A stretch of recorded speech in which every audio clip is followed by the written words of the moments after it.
Today we have a lot of animals. Let's learn their names one by one. Are you ready, kids? Let's start. The first animal is a rabbit. This is a rabbit. A rabbit is a farm animal. The next animal is a camel. This is a camel. The next one is a hen. This is a hen. The next one is a rooster. This is a rooster. The next animal is a sheep.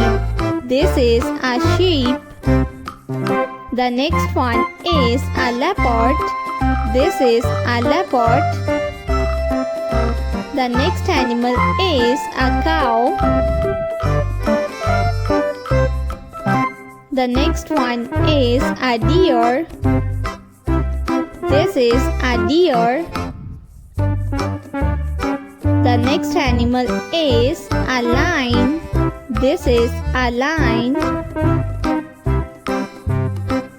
The next one is a horse. This is a horse.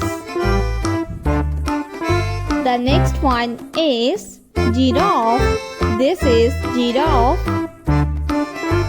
The next animal is a dog.